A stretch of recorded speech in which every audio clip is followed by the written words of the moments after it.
kakak gue itu sempet ada yang ngiket mas. Diiketnya itu sama pacarnya dia dulu, Pak Ustadz ini.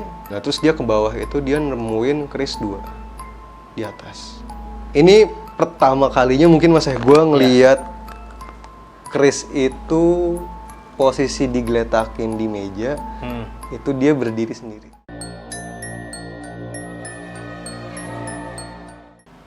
Oke, halo teman tidur semua, jumpa lagi sama gua Mas Wok di Pengantar Tidur Channel. Oh iya, sebelum masuk ke segmen cerita dari teman, gue mau ingetin lagi nih buat para teman tidur semua, buat jaga kesehatan dan jaga prokes, pakai masker lagi buat yang aktivitas di luar ruangan. Ya, karena cuaca sama polusinya masih gak bersahabat di luar sana. Jadi kita harus aware sama kesehatan kita sendiri. Oke, pada episode kali ini, ini gue kedatangan narasumber lagi. Ini sebetulnya ini udah lama juga dari episode pertama tayang nih, gue udah ketemu lah, udah ngobrol, teman sekaligus tetangga gue. Cuman ya karena balik lagi kesibukan kita masing-masing, akhirnya sekarang baru bisa ketemu lagi. Langsung aja gue kenalin nih, dia Mas Pian. Mas Pian gimana, Mas? Sehat, Mas Sehat, Wok. mantap. Sehat gimana, Mas? Keadaan? Baik, Mas. Puji Tuhan, luar biasa, baiklah. Nah, gue sempat ngobrol kan kita sedikit nih, Mas. Iya. Nah, katanya ada cerita di kantor ya? Kantor. Tempat kerja sama di rumah. Boleh dong diceritain nih buat para teman tidur semua. Boleh banget. Boleh. Nah, terus masuk juga boleh dong, ntar ceritain juga siap, nih siap. yang Jadi, pas kita nongkrong waktu itu ya. Siap. Jadi ada pengalaman gue sama Mas Pian sedikit, nanti gue bakal ceritain juga. Nah, oke.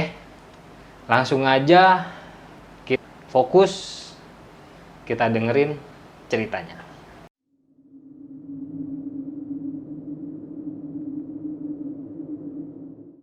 Nah, gimana Mas ceritanya, Mas? Jadi waktu itu gue ini baru pertama pindah ya. Iya. Pindah ke, gue sebutin daerahnya nggak apa-apa ya? Daerahnya aja. Daerahnya aja ya, pokoknya di daerah Tangerang Kota. Ya. Nah itu pertama kali gue pindah sama keluarga. Itu pada tahun, kalau nggak salah tuh 2009 akhir ya. 2009 akhir itu gue sekeluarga pindah. Pas hari pertama itu gue pindah sekeluarga, mungkin pas baru pertama pindah itu kita nggak ada barang ya, karena emang baru banget kita nempatin. Kita belum prepare buat pindahin barang-barang semua. Dan pas malam pertama itu gue di rumah baru ini. Kan kalau dari keluarga nyokap ya, kebetulan dari keluarga nyokap itu, kalau misalkan emang kita baru pindah ke tempat baru, sebelum tanggal yang dipastiin, kita belum boleh nempatin di kamarnya. Nah, jadi kita semua tidur bareng-bareng tuh di ruang tengah. Pas malam pertama itu, sebelum tengah malam mungkin masih baik-baik aja ya, belum ada hal-hal aneh lah. Terus setelah kita udah pada mau tidur itu, pokoknya sekitar jam 11-an mungkin ya, seingat gue. Itu baru banget kita pertama pindah tempatin rumah itu. Itu mungkin perkenalan mungkin ya sama rumah baru ya. Jadi pas malam perkenalan itu, kita semua mungkin udah pada tidur, mungkin ada gue yang masih sadar sama nyokap kebetulan. Itu kita ngumpul semua di situ, terus ini nih masuk. Nah, pas jam 11-an itulah, mungkin mendekati jam 12, itu gue sama nyokap kebetulan, gue sama nyokap itu dengar suara dari atas. Dan kebetulan itu memang di atas itu cuma untuk tempat air toren ya, sama buat jemur. Kosong lah ya? Kosong. Nah, di atas itu kita denger yang namanya emang rumah masih kosong dan nggak ada barang apapun, jadi sensitif dong kalau ngedenger sesuatu. Itu pokoknya di atas itu pertama kalinya gue sama nyokap denger itu ada bunyi kayak gini mas. Itu 3 kali. Ya. Nah itu gue sama nyokap lihat-lihatan pada saat itu. Nah, setelah itu kita masih nggak saut-sautan, cuma ngeliat-lihat doang. Terus masih positive thinking lah, nggak ada apa-apa. Nah nggak lama dari bunyi itu, di dapur, kebetulan kan ruang tengah gue itu dempet sama dapur kan. Iya. Dempet sama dapur dan memang jaraknya nggak jauh gitu. Nah di situ gue sekeluarga emang udah cuma bawa-bawa peralatan itu cuma buat makan kayak piring, gelas segala macam. Dan di situ bunyi lagi tuh mas setelah bunyi itu. Setelah bunyi itu tuh di gelas kita bunyi ada gelas di situ Ya. dan di situ ada bunyi kayak lagi ngaduk di dalam gelas itu. Kayak ngaduk. Iya, jadi kayak suara ngaduk air gitu Iya, lah di iya, situ. iya, iya. Nah itu 3 kali. Nah 3 kali dan kebetulan memang pada saat itu kan kita itu pas tidur itu lampu emang kita matiin semua kan. Iya, iya. Karena emang panas, kita belum Iya. bawa apa, belum kipas juga kita belum bawa. Nah dari situ gue sama nyokap akhirnya bangun. Kita ngecek. Pas kita ngecek ke gelas itu, di gelas itu tuh nggak ada sendok. Nggak ada sendoknya, tapi bunyi di situ. Itu hari pertama. Itu hari pertama. Iya, itu hari pertama dan terus akhirnya hari kedua, ketiga, keempat itu kita fokus lebih ke mindah-mindahin barang. Ya. Dan itu nggak terjadi apa-apa sih Ya, kebetulan. ya. Masih aman sampai akhirnya berlanjut masuk tahun 2010 ya. Ya. 2010. Ya, 2010 awal itu kita nggak ada gangguan apapun, kita masih aman di rumah itu, nggak ada masalah. Ya. Sampai ini berlanjut kalau nggak salah itu di masuk pertengahan tahun 2010 itu. Jadi ini gue ceritain sedikit nggak apa-apa mas ya? Ya, ya, ya. Monggo silakan. Jadi di keluarga gue itu dulu kakak gue itu sempet ada yang ngiket mas. Diikat ini gimana, Mas? Diikat dalam artian dulu sebenarnya juga gue kurang paham ya karena Iya, emang iya, posisi waktu itu gue masih kecil. Iya, Gue iya. itu masih SMP kelas 2. Diikatnya itu sama pacarnya dia dulu, yang udah jadi mantannya sekarang. Iya, iya, Nah iya. itu jadi karena memang dulu itu dia nggak mau lepas dari kakak gua, Iya, iya. akhirnya dia ngikat pakai hal mistis. Oh, I see. Iya. Nah Oke, dari oke, situ iya, iya. kita bisa ngelihat kalau dari awal gua sekeluarga itu kita kan deket ya, Iya, semua satu keluarga itu kita deket banget. Iya, iya. Semenjak kita pindah ke situ, ini nih kakak gue jadi kayak ngelawan, jadi kasarnya mah bangor lah ya. Iya, iya, iya. Itu pada saat itu kebetulan dia kerja di salah satu perusahaan lah. Iya, iya. Nah itu dari dia kerja itu nggak pernah pulang, terus sampai akhirnya kita itu nyari tahu nih ke Iya, iya. tempat kerjanya pas jamnya dia pulang. Iya. Pada saat itu tuh emang kakak gue itu lagi brutal banget lah intinya. Iya, Jadi nggak bisa didengerin, nggak mau ngedengerin juga. Ya karena mungkin di bawah kendali yang nggak iya, betul karena itu. di bawah kendali Iya, itu. iya, iya, iya. Sampai akhirnya ada satu momen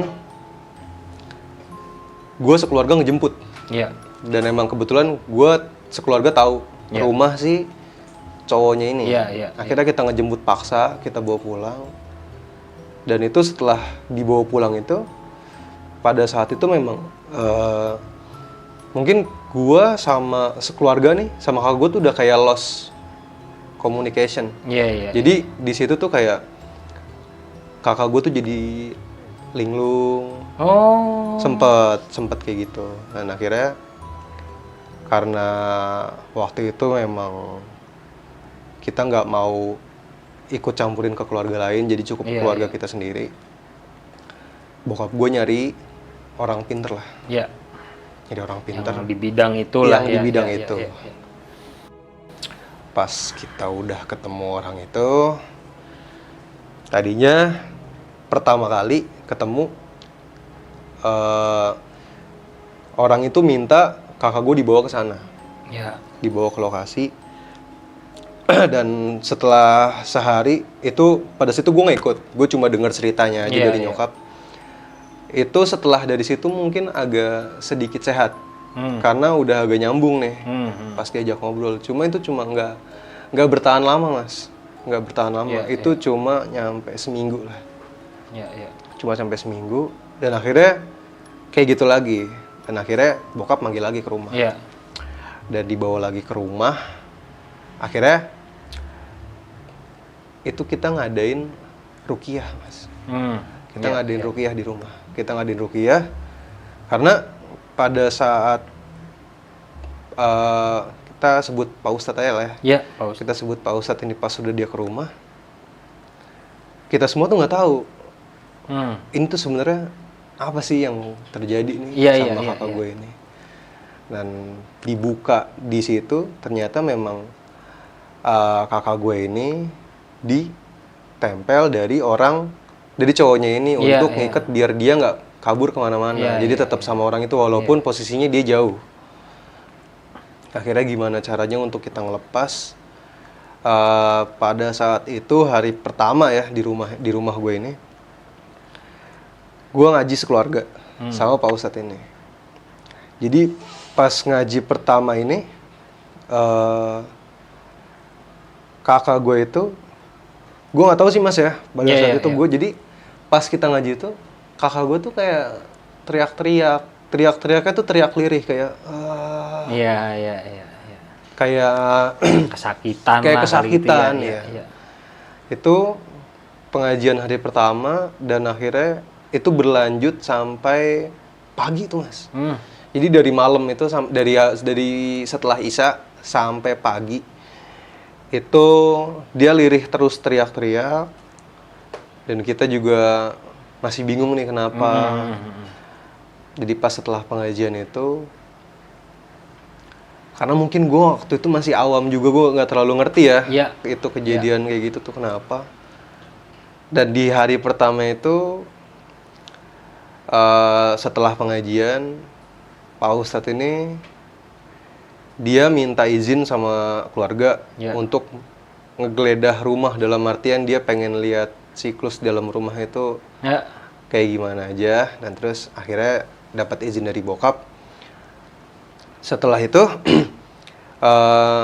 Pak Ustadz ini dia minta izin untuk ke atas, yang tadi gue bilang tuh, yang tempat untuk kejemur sama untuk air doang. Nah di atas itu nggak lama dia naik, itu gaduh tuh mas. Kayak mungkin dia ngelawan mungkin ya. Jadi di atas tuh agak rusuh. Kayak orang ribut gimana sih mas? Nah di atas tuh. Tapi sendiri nih Pak Ustadz. Tapi dia sendiri. Ada dia bawa temen bertiga. Cuma di atas itu dia sendiri. Dan akhirnya kan kita nggak tahu ya. Kita juga kebetulan semuanya panik. Kita nggak tahu. Dan akhirnya temennya ini ikut ke atas. Dia ikut ke atas. Pokoknya nggak berlangsung sekitar 15 menitan. Nggak lama dia turun. Setelah turun itu dia cuma bilang, di atas itu dia nemuin sosok. Sosoknya itu hitam katanya. Sosoknya itu hitam. Cuma dia nggak berhasil ngelawan karena dia pergi. Si sosok ini pergi katanya. Nah terus dia ke bawah itu dia nemuin keris 2 di atas. Jadi keris itu dibawa ke bawah, ditunjukin ke bokap. Kita semua kaget dong. Kita nggak kepikiran bahwa bakal ada kejadian kayak gini juga. Iya pasti. Setelah itu nggak lama, ini pertama kalinya mungkin mas gue ngelihat keris itu posisi digeletakin di meja, itu dia berdiri sendiri. Merinding.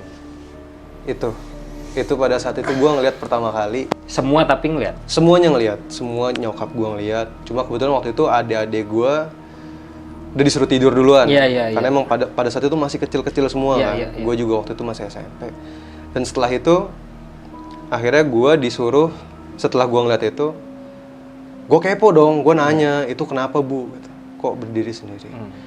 Enggak mas, gak apa-apa. Yaudah, mas istirahat aja kan besok sekolah. Iya. Nah akhirnya dari situ gue disuruh istirahat tuh. Dan berlanjut besoknya itu Pak Ustadz nih masih ada di sini, masih ada di rumah ini. Itu gue sekolah dan siangnya tuh gue nggak tahu ada kejadian apa karena emang gue sekolah kan. Setelah gue pulang, itu kebetulan gue pulang itu gue sekitar setelah zuhur. Iya. Zuhur sampai rumah itu kisaran jam 2-an gue sampai rumah. Di rumah itu gue ngerasain hawa yang beda mas.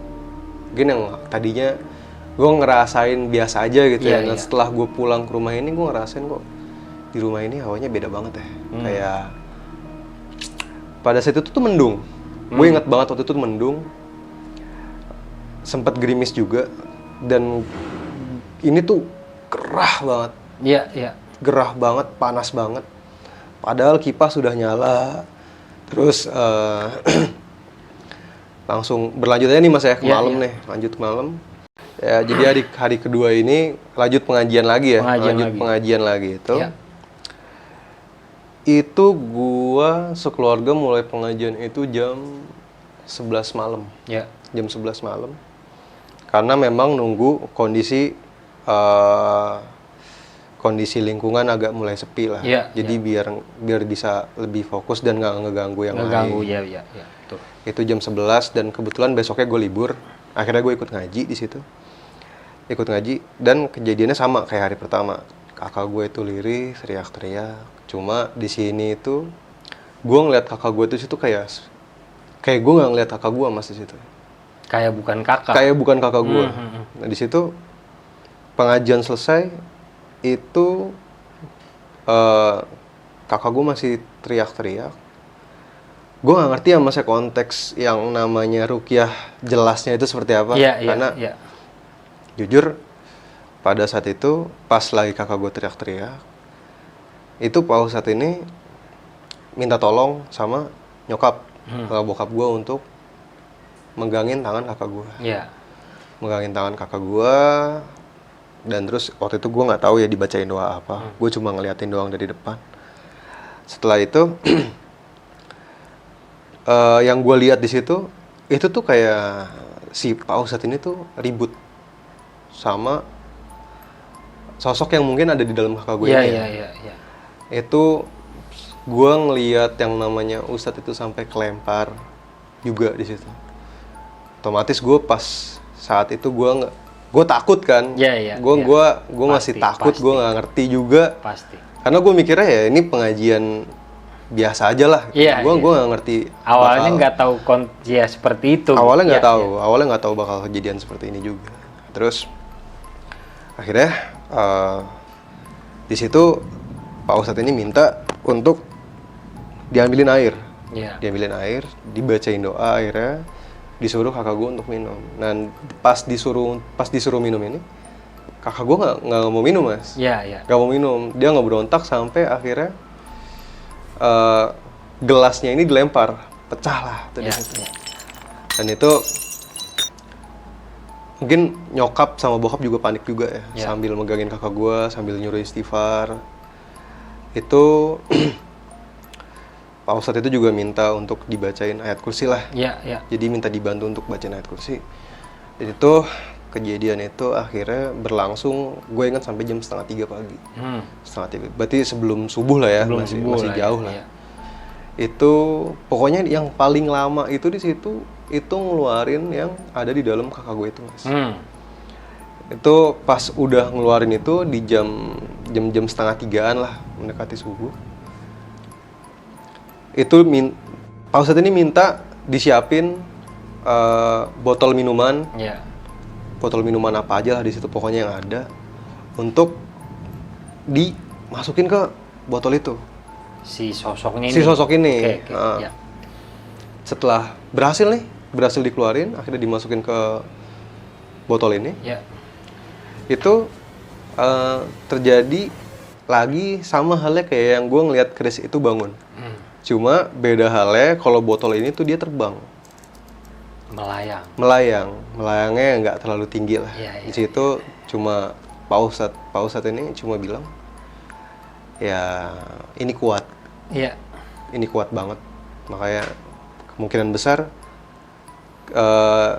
Pak Ustadz dan teman-teman ini nggak bisa lanjut untuk hari selanjutnya. Iya. Karena kasarnya gini, pengen eksekusi dulu nih yang ada di botol ini. Iya. Akhirnya itu selesai, pokoknya pada subuh itu kita selesai itu semuanya. Kita selesai semua. Kakak gue udah agak tenang di situ. Dan akhirnya Pak Ustadz pulang lah nih. Pak Ustadz pulang ke rumah. Silang 2 hari, Pak Ustadz ini nelpon ke nyokap gue. Minta izin untuk datang lagi ke rumah. Iya. Untuk ngepagerin rumah nih, Mas. Iya. Ngepagerin rumah. Akhirnya dari nyokap itu dapat izin. Akhirnya dia datang ke rumah. Dia datang ke rumah. Akhirnya kita doa lagi bareng-bareng. Kita ngaji lagi bareng-bareng. Iya. Itu Pak Ustadz ini minta izin ke nyokap untuk ngepagerin rumah. Jadi waktu itu tuh yang gue lihat pas ngepagerin itu tuh Pak Ustadz ini minta telur. Gue lupa sih, Mas, maksud yang diminta waktu itu tuh apa aja. Cuma yang gue inget di situ ada telur. Ada telur sama garam kalau nggak salah. Garam. Itu telur itu dikubur di depan pagar. Depan pagar. Itu di depan pagar 1, terus di belakang rumah 1, sama di atas. Sama di atas. Itu pas setelah nanem telur itu, belum ada sejam, Mas. Itu telur yang ada di belakang meledak. Meledak. Literally dar gitu. Meledak. Telur ini meledak. Yang namanya kita telur baru, itu pas dia meledak tuh bau busuk banget. Sebau itu. Itu dikasih tahu sama Pak Ustadznya. Nyokap nanya kan, itu kenapa kalau kayak gitu. Itu dia nyerang. Berontak buat pengen masuk lagi ke kakak gue ini. Cuma karena emang udah dipagar, akhirnya larinya ke situ. Larinya ke telur itu. Dan kenapa dia yang di tengah? Karena dia masuknya dari belakang. Karena dia masuk dari belakang, akhirnya pecah. Udah mental. Akhirnya ditanam lagi di situ telur itu. Setelah itu nggak lama yang di atas pecah juga. Yang di atas pecah juga. Akhirnya Pak Ustadz naik nih. Ini masalahnya serangannya ini tuh jangka waktunya cepet, Mas. Nggak lama. Selang-selangnya berapa menit? Selang-selangnya itu nggak nyampe setengah jam. Ya belasan menit lah. Itu akhirnya Pak Ustadz ke atas, pecah juga. Cuma setelah yang di atas ini, Pak Ustadz ini nemu keris lagi. Nemu keris lagi. Cuma kerisnya ini itu ada 2. Yang satunya itu panjang, yang satunya itu agak belok-belok gitu, Mas. Apa lekuk-lekuk. Lekuk-lekuk lah, iya. Itu nemu 2. Pak Ustadz tuh sampai bingung juga, ini kok serangannya bisa secepat ini. Sampai akhirnya kita nanam lagi tuh akhirnya yang di atas. Nanam lagi yang di atas. Setelah ditanam lagi di atas, nggak lama yang di depan pecah juga. Cuma yang di depan ini pecahnya itu sama yang dikubur sama tanah-tanahnya itu ikut mental. Jadi buyar lah. Buyar lah di situ. Itu terakhir tuh, itu yang ketiga. Setelah pecah yang ketiga, akhirnya Pak Ustadz ini minta izin lagi ke nyokap untuk kita yasinan di situ bareng-bareng. Kita yasinan di situ bareng-bareng. Setelah yasinan, gak lama ini, setelah yasinan, pas banget setelah yasinan, kakak gue itu teriak kenceng banget, Mas. Kakak gue tuh teriak kenceng banget. Ternyata setelah dilihat sama Pak Ustadz ini, yang masuk ke kakak gue ini ternyata yang ibaratnya tuh yang paling tertinggi lah. Paling tertinggi lah, levelnya. Levelnya paling tertinggi. Tapi ini konteksnya sama nih, Mas. Kiriman. Kirimannya dari dia juga. Kirimannya dari dia juga. Nah akhirnya lama setelah dicek ternyata ini level yang paling tertinggi ya, Pak Ustadz ini itu dia megang bagian kepala kakak gue. Ya. Dan akhirnya kakak gue ngomong, cuma bukan dia di situ. Suaranya. Pokoknya bukan kakak gue di situ yang ngomong. Di situ bukan. Cuma kalau untuk suara kakak gue. Iya. Cuma di situ yang ngomong itu bukan dia. Iya. Pak Ustadz gue ini akhirnya nanya, maunya apa? Iya. Maunya apa? Dan di situ dia ngejawab, saya cuma mau dia ikut saya. Saya cuma pengen mau dia ikut saya. Ya. Dan dia nggak boleh ada siapapun yang deketin kecuali saya. Itu pada saat itu. Dan akhirnya, jadi pas setelah ngobrol itu, Pak Ustadz itu cuma bilang, dia punya keluarga dan keluarganya berhak ngasih pilihan untuk kakaknya yang terbaik. Nah, akhirnya setelah itu dia tetap ngebrontak, nggak mau lepasin kakak gua, sampai akhirnya di situ ngebrontaknya parah. Pak Ustadz ini cuma minta ke nyokap buat tolong dibisikin ke kakaknya sambil dibacain doa buat bisa kembali ke keluarga dan jauh dari orang ini karena emang orang ini nggak benar. Oke, setelah itu berjalan tuh setelah dibisikin sama nyokap, akhirnya kita sambil doa bareng-bareng. Pak Ustadz ini itu ngebantu untuk ngebuang si sosok ini dari kakak gue. Setelah itu selesai, pokoknya itu berlangsungnya sampai pagi juga kebetulan. Setelah itu, setelah sosok itu lepas, itu pokoknya semua telur yang ditanam sama Pak Ustadz ini pecah semua. Dan itu baunya lebih parah dari yang pecah pertama. Itu dari yang sebelumnya lebih parah, sampai akhirnya setelah lepas dari kakak gue ini, Pak Ustadz ini bilang, ini alhamdulillahnya kakak gue udah siuman, udah bisa diajak ngobrol, udah lebih tenang, dan ini kemungkinan ini dipagerin yang terakhir kali. Jadi untuk kedepannya itu nggak ada hal-hal seperti ini lagi. Cuman bakal ada satu yang masih nempel sama kakak gue, cuma ini emang bukan yang negatif. Nah, akhirnya sama Pak Ustadz ini dibiarin. Akhirnya itu selesai tuh mas. Itu selesai. Itu pokoknya akhirnya kakak gue siuman. Pak Ustadz ini cuma bilang minta tolong sama kakak gue untuk ngebuang semua barang-barang yang pemberiannya dari dia. Untuk lebih antisipasi lah, takutnya dari barang-barang yang dari pemberian ini kan takutnya ada pantulan juga untuk ngarah ke kakak gue lagi. Akhirnya udah selesai. Di situ akhirnya kakak gue udah sehat dan ngebuang semua barang-barang yang udah dikasih. Setelah itu udah tuh mas, selesai. Itu kehidupan kita normal lagi tuh. Balik lagi ke semula. Tapi setelah kejadian itu tuh mulai banyak yang ngejanggal di rumah. Kayak gua waktu itu berjalan udah lama tuh setelah kejadian itu. Setelah kejadian itu udah lama, akhirnya gue mulai ngerasain hal-hal sensitif lagi tuh setelah mungkin gue SMA SMA kebetulan. Pas gue SMA itu kayak gangguannya tuh lebih ke gangguan yang pada saat itu tuh gue nggak bisa tidur malam. Itu gue denger, gue nggak tahu sih mas ya, karena emang pada saat itu gue nggak terlalu mendalami soal hal-hal mistis kayak gini. Itu malam itu setahu gue yang namanya, gue ngedenger suara anak ayam.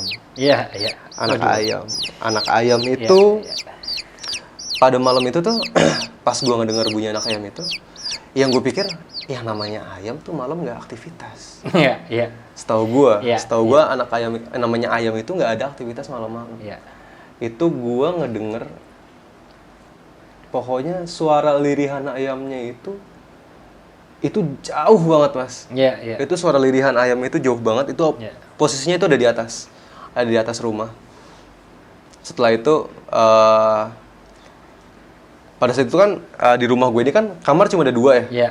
Jadi di kamar ini cuma ada 2. Itu di depan itu buat nyokap sama bokap, di belakang itu buat adik-adik gue. Jadi gue itu tidur di bagian tengah. Iya. Gue tidur di bagian tengah di ruang TV.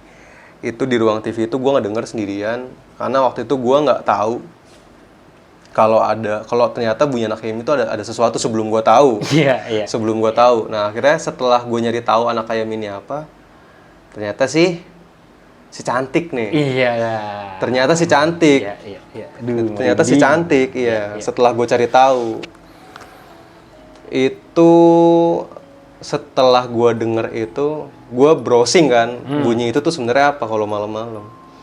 Ternyata ada si cantik di atas. Iya. Itu gue merinding sih, Mas, jujur, karena Ya pasti lah. gue sendirian kan di situ, di luar iya. posisinya. Itu gue merinding, cuma gue kepo. Akhirnya gue ngeliat ke bagian atas. Di bagian atas itu Lu naik nih. gue naik kebetulan. Iya. Karena saking besar rasa kepo gue, penasaran gue ya, akhirnya gue naik ke atas. Semakin gue ke atas, suara anak itu semakin ada suaranya. Gue ke atas, setelah gue di atas nih, gue sampai ngeliat ke genteng rumah gue. Semakin jauh bunyi suaranya. Iya. Dan setelah gue browsing, ternyata semakin jauh suara itu, ternyata dia semakin dekat. Katanya. Katanya, semakin dia jauh itu semakin dekat. Iya. Yang gue nggak ngerti itu mungkin karena gue penasaran banget ya, jadi gue pengen nyari tahu banget ini sebenarnya apa gitu. Iya. Cuma memang dia nggak munculin dirinya dia. Iya. Gue cuma dengar suara itu. Tapi suara nggak putus tuh. Suara nggak putus terus. Karena semakin jauh, semakin merinding nih, merinding beneran nih gue. Iya, emang dari tadi juga. Terus akhirnya gue turun dari atas. Gue paksain tidur lah gitu. Nah, semakin gue paksain tidur karena gue ada rasa takut ya. Gue semakin takut di situ karena suara anak ayam itu tuh nggak hilang-hilang, Mas. Di pendengaran gue. Akhirnya gue paksa tidur. Hilang tuh. Besokannya. Nah, itu selesai lah. Itu mungkin setelah kejadian kakak gue ya. Sehabis itu posisinya gue masih sekolah. Pokoknya gangguan-gangguan di rumah sih lebih jelasnya lebih ke situ aja sih, Mas. Nggak ada hal lain. Sampai akhirnya gue kuliah. Itu kebetulan gue suka musik, Mas. Gue suka musik. Gue akhirnya belajar alat band segala macem. Gue punya gitar nih pertama kali. Gue main gitar di rumah. Gue sambil nyanyi-nyanyi. Ini kejadian lagi setelah gue kuliah dari yang gue denger anak ayam itu. Itu gue nyanyi sambil main gitar itu emang posisinya malam-malam. Dan kebetulan pada saat itu keluarga gue lagi nginep di rumah saudara gue. Itu di rumah gue sendiri. Pada saat itu gue, karena di rumah sepi, gue nyanyi teriak-teriak dong, Mas. Gue leluasa tuh di situ di rumah. Akhirnya gue sadar nggak sadar itu kayak, kok suara gue ngedengung ya? Kayak ada 2. Jadi pas gue nyanyi itu, kayak ada yang ngikutin nyanyi, Mas. Itu kayak ada yang ngikutin nyanyi. Gue cuek tuh, karena posisi gue main gitar. Karena gue main gitar, gue cuek. Setelah itu, gue lanjutin nyanyi sampai gue ngerasa capek. Setelah gue selesai nyanyi, gue beberes. Ada yang manggil nih dari atas. Panggilannya tuh lebih kayak siul, Mas. Siul. Dan setahu gue kan yang namanya di rumah nggak ada orang ya. Yang namanya di atas juga kan kosong kan. Ada siapa nih? Kok ada yang siul di rumah? Di situ gue sempet nge-freeze tuh, karena siulnya agak panjang pada malam itu. Siulnya agak panjang. Akhirnya gue nggak berani di dalam nih mas, gue nggak berani di dalam karena di rumah gue sendiri juga kan. Gue ngontak temen-temen gue, suruh pada datang. Akhirnya gue nongkrong di depan rumah buat temenin gue karena gue ngerasa takut di rumah. Nah di rumah itu gue itu yang ngerokok lah, biasa nongkrong sama anak-anak kan. Setelah nongkrong itu jadi di rumah gue ini, tetangga gue ini kan dia ada pohon mangga ya mas ya? Iya, pohon mangga. Ada pohon mangga. Jadi itu posisinya udah jam 2 pagi. Jam 2 pagi itu.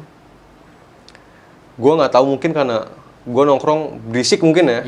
Jadi kayak pas kayak di situ tuh temen-temen gue juga ngerasa kok. Lu ngerasain gak sih kayak ada yang ikut nongkrong di sini? Padahal di situ gue cuma bertiga. Gue cuma bertiga dan itu kita depan-depanan di situ. Nah terus temen gue nih yang pertama ngeliat, temen gue cuma bilang, kalau pindah ke dalam boleh nggak? Atau enggak bubar aja. Terus gue tanya dong, emang kenapa? Kalau enggak ke dalam aja lah. Kan keluarga lu pada nginep kan, kita nginep aja di dalam deh, nemenin lu. Oh ya udah, akhirnya ke dalam tuh kita ke dalam. Pas di dalam tuh dia baru mau cerita, pas di dalam. Dan karena di dalam juga gue takut sebenarnya kan, karena ada yang nyulin itu. Terus karena emang ada teman-teman gue, makanya gue ya udah gue berani lah karena rame nih di dalam. Nah di dalam akhirnya dia cerita, gue di luar tadi, kenapa gue nyetop karena gue ngelihat ada kayak monyet di pohon mangga ini. Jadi monyetnya itu katanya warna putih, mas. Ini pohon mangga yang sebelah kanan. Pohon mangga yang sebelah kanan. Pohon mangga yang sebelah kanan. Iya. Itu dia katanya ngelihat monyet warna putih. Itu dia ngeliatin tajam ke temen gue. Makanya temen gue minta stop dan minta masuk ke dalam. Di situ karena dia bilang gue diliatin. Sorry mas, gue potong. Karena rumah Mas Pian yang sekarang nih, kebetulan kita tanggaan kan ya? Sederetan. Jadi sebelah kiri kanan sama-sama ada pohon mangga. Iya, kanan kiri kebetulan emang sama-sama ada pohon mangga. Cuman yang sebelah kanan ini memang terkenal. Sebelah kanan memang terkenal ya? Iya, bahkan yang orang rumahnya pun pernah cerita. Mungkin pada saat itu kan gue juga belum tahu sih mungkin. Karena kan Mas Pian baru kan? Iya, baru, jadi belum. Kalau saya udah lumayan lama. Kalau gue dulu juga sama gitu. Sama kejadiannya subuh itu. Ada cerita dia. Subuh kan orang sholat subuh, jadi dia buang sampah. Kok ada monyet putih gitu. Merinding gue. Itu pas buang sampah tuh ya? Iya. Kejadiannya sama lagi, mungkin pagi juga ya? Itulah. Dan gue nggak tahu nih sebenarnya monyet putih ini apa nih? Nah. Itu yang gue bingung. Karena gue berpikirnya gue habis kejadian disiulin. Dan gak lama temen gue ngeliat sih monyet putih ini di pohon ini. Nah akhirnya itu kita di situ sama-sama diem semua karena emang sama-sama nge-freeze kan, posisinya kaku. Di dalam serem, di luar serem. Di luar juga serem. Iya. Akhirnya udah akhirnya kita paksain tidur aja lah. Tidur lah udah. Kita ngebuang semua pikiran jelek kita di situ. Ya mungkin gangguan-gangguan di rumah itu sih mas ya. Mungkin yang gue bisa bilang pertama kali ekstrim itu mungkin di kakak gue. Setelah kakak gue baru kejadian-kejadian hal seperti itu. Dan akhirnya berlanjut, dengan gangguan-gangguan itu gue udah mulai terbiasa lah. Nggak ada masalah lagi dengan gangguan itu, gue ya udahlah, gangguan itu mah kita juga udah pernah ngalamin. Akhirnya seiring berjalannya waktu, seiring berjalannya usia, gue kerja nih mas, gue kerja.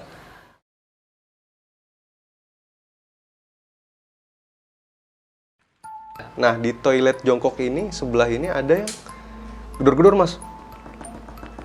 Gue ketok-ketok ke kamar mandi sebelah. Gak ada orang. Itu dia ngelihat si mbah ini ngedeket, cuma dia nggak jalan mas. Dia ngerangkak. Dia merem lagi. Pas setelah dia melek lagi, itu dia pas banget ada di depan mukanya.